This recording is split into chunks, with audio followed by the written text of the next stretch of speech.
ಎಲ್ಲಿಂದ ಬಂದಿದ್ದೀರಾ? ನಾವು ಯಾದಗಿರಿಯಿಂದ ಬಂದಿದ್ದೀವಿ. ಯಾದಗಿರಿಯಿಂದ ಬಂದಿದ್ದೀರಾ? ಯಾದಗಿರಿ ಜಿಲ್ಲಾ ಶಹಾಪುರ ತಾಲೂಕು ಶಹಾಪುರ. ಮುಡಗೋಳ ಗ್ರಾಮದಿಂದ ಬಂದೀವಿ. ನಾನು 3 ವರ್ಷಗಳ ಹಿಂದುಗಡೆ ನಾನು ಒಂದು ಸಲ ಬಂದಿದ್ದೆ, 2 ಸಲ ಬಂದೀನಿ. ಮತ್ತು 2024ನೇ ಸಾಲಿನಲ್ಲಿ ಬಂದಿದ್ದೀನಿ. ಈ 2025ನೇ ಸಾಲ ನೀವೊಂದು ಟೈಮ್ನಲ್ಲಿ ಇರಲಿಲ್ಲ, ಅಕ್ಕವರಿದ್ದರು ಜೊತೆಲಿ ನಮಗೆ ಬಂದೀವಿ ದೂರ್ಲಿಂದ ಅಂತೇಳಿ ನಮಗೆ ಕಾಫಿ ತಿಂಡಿ ಮಾಡಿಕೊಟ್ರು. ಒಂದು ರಾತ್ರಿ ನಾವು ಇಲ್ಲಿ ವಸತಿ ಮಾಡಿದ್ದೀವಿ ಪಾಂಡವಪುರದಲ್ಲಿ. ಸೊ ಬೆಳಗ್ಗೆ ನಾವು 10-11ಕ್ಕೆ ಬಂದವರು ಸಾಯಂಕಾಲ 4 ಗಂಟೆ ಮಾಡೋ ತನಕ ಇದನ್ನು ತಿರುಗಾಡಿ ನಾನು ನೋಡಿದ್ದೀವಿ. ನೋಡ್ಕೊಂಡ್ಬಿಟ್ಟು ಆಮೇಲೆ ನಿಮ್ಮ ಜೊತೆ ನಾನು ಫೋನ್ನೇ ಮಾತಾಡಿದೆ, ಬರ್ತೀರಿ ನಾನು ನಿಮ್ಮನ್ನು ಸ್ವಲ್ಪ ನಿಮ್ಮ ಜೊತೆ ಮಾತಾಡ್ಕೊಂಡು ನಾನು ಹೋಗ್ಬೇಕಂತೇಳಿ. ನೀವು ಇವಾಗ ಬರೋಕ್ಕೆ ಆಗಲ್ಲಪ್ಪ ಕಣಪ್ಪ, ನೀನು ನೆಕ್ಸ್ಟ್ ಬಂದರೆ ನಾನು ನಿಮ್ಮ ಜೊತೆ ಕೂತ್ಕೊಂಡು ಮಾತಾಡ್ತೀನಿ ಅಂತ ಹೇಳಿದ್ರಿ. ಇವಾಗ ನಮ್ಮ ಸೌಭಾಗ್ಯ ಇದೆ. ಏನು ಅನ್ನಿಸ್ತು ನೀವು ನೋಡಿ ಇದನ್ನು? ಇದು ನನಗಂದರೆ ನನ್ನ ಜೀವನದಲ್ಲಿ ಈ ಥರ ನಾನು ಯಾವುದನ್ನು ನೋಡಿಲ್ಲ ಗ್ರಂಥಗಳನ್ನು. ಇಷ್ಟು ಸಂಗ್ರಹ ಮಾಡಲಿಕ್ಕಂತೂ ಯಾರಿಂದೂ ಸಾಧ್ಯ ಇಲ್ಲ.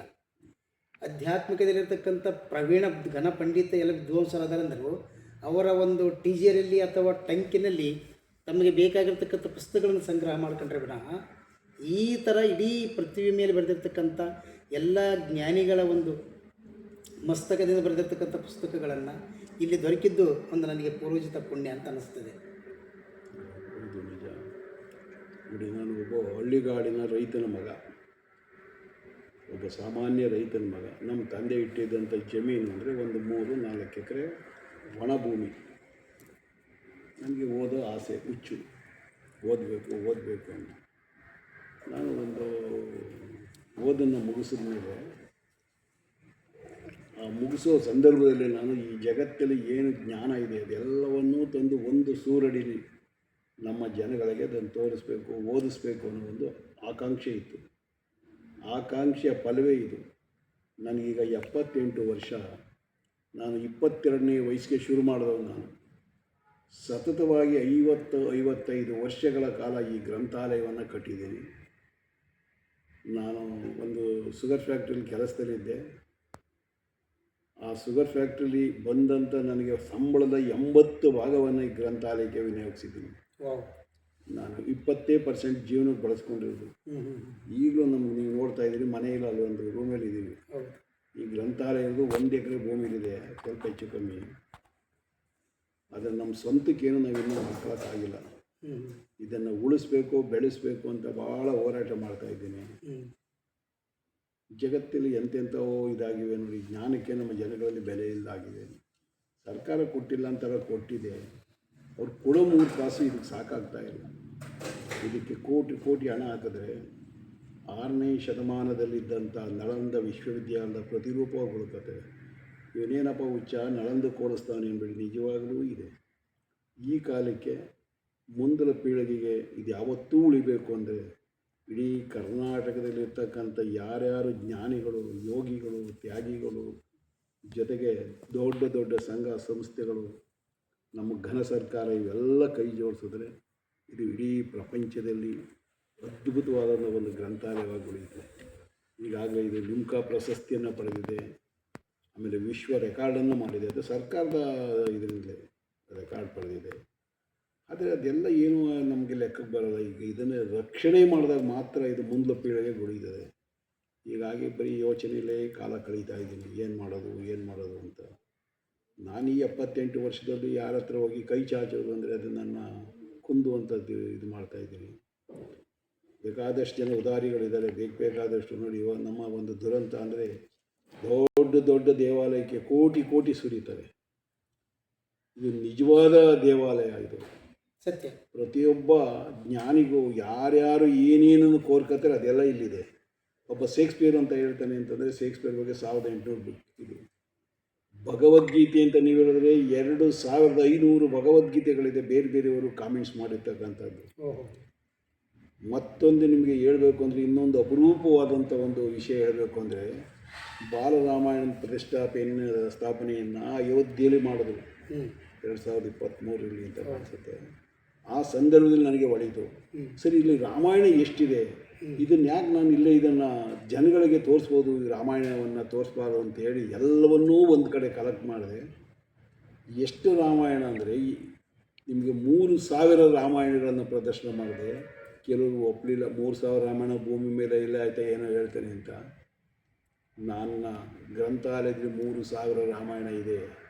ಈಗಲೂ ಅದನ್ನು ಒಂದು ಕಡೆ ಲಾಕ್ ಮಾಡಿ ಇಟ್ಟಿದ್ದೀನಿ. ಓದಿಕ್ಕೆ ಮಾತ್ರ 1000 ಹೊರಗಡೆ ಇಟ್ಟಿದ್ದೀನಿ. ಬಹುಶಃ ಜಗತ್ತಿನ ಇತಿಹಾಸದಲ್ಲಿ ಎಲ್ಲೂ ಇಲ್ಲ.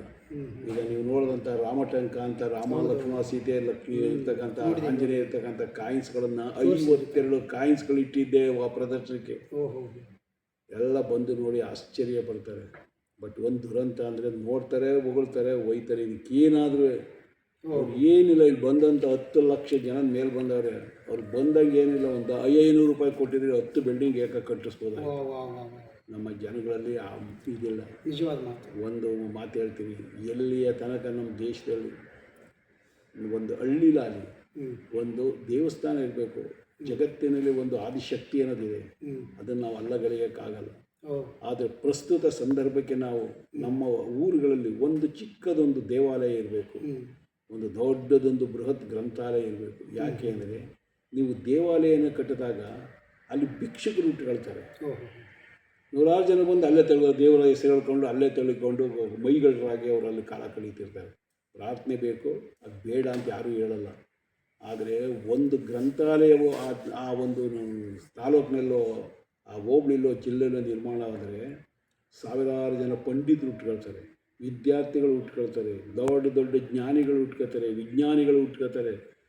ಅಂಥ ಒಂದು ಗ್ರಂಥಾಲಯವನ್ನು ಕಟ್ಟಿ ಉಳಿದಿರೋದನ್ನು ಯಾರೂ ಉಳಿಸ್ಕೊಳ್ಳೋಕ್ಕೆ ಇಷ್ಟಪಡ್ತಾ ಇಲ್ಲ. ಇದು ಈ ದೇಶದ ದುರಂತ. ಒಂದು ಮಾತನ್ನು ಹೇಳ್ತಾರೆ ಅಂಬೇಡ್ಕರ್ ಅವರು, ಈ ದೇಶ ಉದ್ಧಾರ ಆಗಬೇಕಾದ್ರೆ ನೀವು ಯಾವ ದೇವಸ್ಥಾನದ ಮುಂದುಗಡೆ 2 ಕಿಲೋಮೀಟ್ರ್ ಉದ್ದಕ್ಕೆ ನೀವು ನಿಲ್ತಿರೋ ಅದಕ್ಕೆ ಬದಲಾಗಿ ಗ್ರಂಥಾಲಯಕ್ಕೆ ಹೋಗಿಕ್ಕೆ 2 ಕಿಲೋಮೀಟ್ರ್ ನೀವು ನಿಲ್ತಿರಲ್ಲ, ಆಗ ಈ ದೇಶಕ್ಕೆ ಮುಕ್ತಿ ಸಿಗುತ್ತೆ ಅಂತ. ಆ ಕೆಲಸ ಖಂಡಿತ ಆಗಬೇಕು. ಯಾಕೆಂದರೆ ನೀವೆಲ್ಲಿಯ ತನಕ ಜ್ಞಾನಕ್ಕೆ ಆತೊರೆಯೋದಿಲ್ವೋ ಅಲ್ಲಿ ತನಕ ಏನೂ ಆಗಲ್ಲ. ಒಬ್ಬ ಸಾಮಾನ್ಯ ಇವರು ಹೇಳ್ತಾರೆ, ಜನಜಂತ ಹೇಳ್ತಾರೆ, ನೀವು ಪುಸ್ತಕ ಓದಪ್ಪ ಅಂದರೆ ಈಗಾಗಲೇ ಎಲ್ಲ ಬಿಟ್ಟಿದ್ದಾರೆ. ಪುಸ್ತಕ ಅಂತಂದರೆ ಸಾಕು ತಲೆನೋವು ಅಂತಾರೆ. ಅವ್ರಿಗೊಂದು ಮಾತು ಹೇಳ್ತಾರೆ ಒಬ್ಬ ಜ್ಞಾನಿ, ಗ್ರಂಥ ಹಿಡಿಯದ ಕೈಗಳು, ಗ್ರಂಥ ನೋಡದ ಕಣ್ಗಳು, ಗ್ರಂಥ ಓದದ ನಾಲಿಗೆ, ಗ್ರಂಥ ಕೇಳದ ಕಿವಿಗಳು, ಗ್ರಂಥಾತರಂಗ ಹೋಗದ ಮನ ಅಂದರೆ ಮನಸ್ಸು, ಇವೆಲ್ಲ ಮಾನವ ರೂಪಿ ಮೃಗಗಳು. ನಾನು ಪುಸ್ತಕ ಓದಕ್ಕಿಲ್ಲ, ಆಗಲ್ಲ, ಇದಾಗಲ್ಲ ಅಂತ ಹೇಳೋರೆಲ್ಲ ಮನುಷ್ಯ ರೂಪದ ಮೃಗಗಳು ಅಂತಾರೆ. ಏಕೆಂದರೆ ಗ್ರಂಥಾಲಯದ ಅಂಥದ್ದೊಂದು ಶಕ್ತಿ ಇದೆ. ಅಂಥ ಒಂದು ಶಕ್ತಿಯನ್ನು ಬಳಸ್ಕೊಂಡೇ ನಮ್ಮ ಮಹಾತ್ಮ ಗಾಂಧೀಜಿಯವರ ಅನ್ ಟು ದಿ ಲಾಸ್ಟ್ ಅನ್ನೋ ಒಂದು ಪುಸ್ತಕವನ್ನು ಸೌತ್ ಆಫ್ರಿಕಾಕ್ಕೆ ಹೋಗುವಾಗ ಓದಿ ಪರಿವರ್ತನೆಯಾಗಿ ಮಹಾತ್ಮ ಅನ್ನೋ ಒಂದು ಪದವಿಯನ್ನು ಇದನ್ನು ಪಟ್ಟವನ್ನು ಪಡ್ಕೊಳ್ತಾರೆ. ಅದಕ್ಕೆ ನಿಮಗೆ ನಾನು ಹೇಳೋದು, ನಿಮ್ಮ ಓದು ಯಾವಾಗಲೂ ಇರಬೇಕು. ನಿಮ್ಮನ್ನು ಯಾರು ಯಾವ ದೇಶದ ದೊಡ್ಡ ದೊಡ್ಡ ಹುದ್ದೆಯಲ್ಲವರೇ ಅವರೆಲ್ಲ ಬಂದಿರೋದು ಪುಸ್ತಕದ ಮುಖಾಂತರ. ಒಂದು SLCನೋ PUCನೋ ಒಂದು ಡಿಗ್ರಿನೂ ಮುಗಿದಕ್ಕೆ ಪುಸ್ತಕ ತೆಗೆದಿದ್ದೆ ಅಲ್ಲಿ ಎಸೆದು ಬಿಡ್ತಿರಲ್ಲ, ಅದೆಲ್ಲ ತಪ್ಪು ಅಂತ ಹೇಳ್ತಾ, ಇಲ್ಲಿ ಎಲ್ಲ ಥರ ಇದೆ. ವೇದಗಳಿದೆ, ಉಪನಿಷತ್ತಿದೆ, ಪುರಾಣಗಳಿದೆ, ರಾಮಾಯಣ, ಮಹಾಭಾರತ, ಭಾಗವತ, ಆಮೇಲೆ ಇದು ಎಲ್ಲ ಭಾಷಾ ಪುಸ್ತಕಗಳಿವೆ. ಕನ್ನಡ, ಹಿಂದಿ, ಇಂಗ್ಲೀಷು, ತಮಿಳು, ತೆಲುಗು, ಮರಾಠಿ, ಬಂಗಾಳಿ, ರಷ್ಯನ್ ಭಾಷೆ, ಚೀನೀ ಭಾಷೆ, ಹೀಗೆ ಎಲ್ಲ ಭಾಷಾ ಪುಸ್ತಕಗಳು ಇದೆ. ನಿಮಗೆ ಎಲ್ಲ ಈಗ ವೇದಗಳು, ಉಪನಿಷತ್ತು, ಪುರಾಣಗಳು, ಈ ತತ್ವಶಾಸ್ತ್ರದಲ್ಲಿ ಅಗಾಧವಾದ ಸಾಹಿತ್ಯ ರಾಶಿಯಲ್ಲಿ ತುಂಬಿದೆ. ನೋಡಿ ಅಲ್ಲಿ ನಿಮಗೆ ಇದರಲ್ಲಿ ಕಾಣ್ತಾ ಇರೋದು ಋಗ್ವೇದ ಅಂತ 34-35 ಸಂಪುಟಗಳ ಋಗ್ವೇದ. ಅದು ಇಲ್ಲೇ ತಗೊಳ್ಳಿ, ನೋಡಿ ಇಲ್ಲೇ ಬಂದು ಇಟ್ಕೊಳ್ತಾ ಇರೋದು. ಯಾವುದೇ ನೀವು ಕೇಳಿದ್ರೆ ಎಲ್ಲವೂ ಇದೆ. ಬ್ರಹ್ಮಸೂತ್ರಗಳಿದೆ. ಜ್ಞಾನವನ್ನು ಬೆಳೆಸ್ಕೊಳ್ಳಿಕ್ಕೆ ಬೇಕಾದಷ್ಟು ಇಲ್ಲಿದೆ. ನಮ್ಮ ಜನಗಳು ಯಾಕೋ ಒಂದು ಮೊಬೈಲು ಇದ್ರೆ ಸಾಕು, ಒಂದು ಗಾಡಿ ಇದ್ರೆ ಸಾಕು. ವೇದ ಸಂಹಿತ ಭಾಗ 1ರಿಂದ ಭಾಗ 30ರವರೆಗಿದೆ, 35ರವರೆಗಿದೆ. ಈಗ ತಮ್ಮ ಹೆಸರು? ನನ್ನ ಹೆಸರು ಅಂಕೇಗೌಡ ಅಂತ. ನಾನು ಇಲ್ಲೇ ಒಂದು 10 ಕಿಲೋಮೀಟರ್ ದೂರದಲ್ಲಿರುವ ಚಿನಕುರ್ಳಿ ಗ್ರಾಮದವನು ನಾನು. ಹಾಗಾಗಿ ಹಗಲು ರಾತ್ರಿ ನನ್ನದೇ ಆದ ಒಂದು ಇದರಲ್ಲಿ ಪ್ರಯತ್ನ ಮಾಡ್ತಾಯಿದ್ದೀನಿ, ಯೋಚನೆ ಮಾಡ್ತಾಯಿದ್ದೀನಿ, ಇದು ಉಳಿಸೋಣ ಅಂತ. ತಮ್ಮ ಶಿಕ್ಷಣ ಏನಾಗಿದೆ? ನಮ್ಮ ಶಿಕ್ಷಣ ಕೇಳಿದ್ರೆ ಗಾಬರಿ ಆಗ್ತಿದ್ದೀವಿ. ಇಲ್ಲಿ ನೀವು ಗೌಡ್ರು ಬಿಟ್ಟರು ಯಾರು ಹುಟ್ಟೇ ಇದ್ರೋ ಇಲ್ವೋ, 1976ರಲ್ಲಿ ಗಂಗೋತ್ರಿಯಲ್ಲಿ ಮಾಸ್ಟರ್ ಡಿಗ್ರಿ, ಮೈಸೂರು ಯೂನಿವರ್ಸಿಟಿ ಗಂಗೋತ್ರಿಯಲ್ಲಿ ಮಾಸ್ಟರ್ ಡಿಗ್ರಿ. ಯಾವ ಸಬ್ಜೆಕ್ಟ್?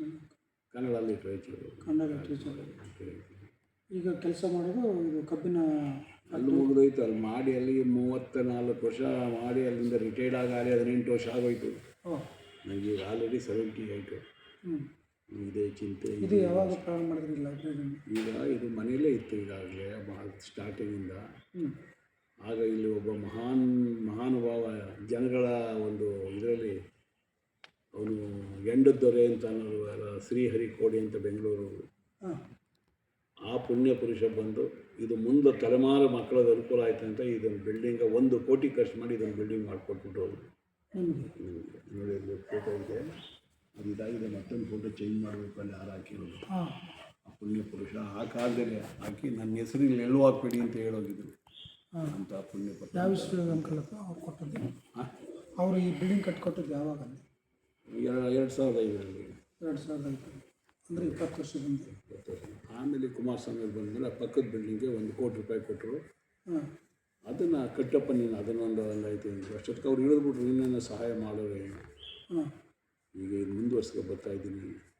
ನಮ್ಮ ಜನಗಳು ಇದನ್ನೆಲ್ಲ ಮನಸ್ಸು ಮಾಡಿ ನೋಡಿ, ಯಾವುದಾದ್ರೂ ನೋಡಿ, ಎಲ್ಲರೂ ನೋಡಿ, ಎಲ್ಲವೂ ಅತ್ಯಪೂರ್ವವಾದ್ದು ನೋಡೋದು. ಮೆಡಿಕಲ್ ಬುಕ್ ಅದು ನಮ್ಮ ಮೆಡಿಕಲ್ಲೇ ಇಲ್ಲ ಅಂತ ಬಂದು ಮೈಸೂರು ಯೂನಿವರ್ಸಿಟಿಯವರು ಅಂತಾರೆ, ನಮ್ಮ ಮೆಡಿಕಲ್ಲೇ ಇಲ್ವಲ್ಲ ಸರ್ ಇಂಥ ಪುಸ್ತಕ ಅಂತ. ಹೀಗಾಗಿ ಇವೆಲ್ಲ ಉಳಿಸ್ಬೇಕಾಗಿದೆ. ನಾನು ಕಾಯ್ತಾ ಇದ್ದೀನಿ, ಏನು ನೋಡೋಣ ಏನಾಗುತ್ತೆ ಅಂತ. ಆಗುತ್ತೆ. ನೀವು ಇಲ್ಲಿವರೆಗೂ ಕೂಡ ಏನೆಲ್ಲ ಮಾಡಿದಿಷ್ಟಲ್ಲ ಅಂದರೆ ಮುಂದೆ ಜಗತ್ತಿಗೆ ಒಂದು ತೋರಿಸ್ತಕ್ಕಂಥ ಶಕ್ತಿ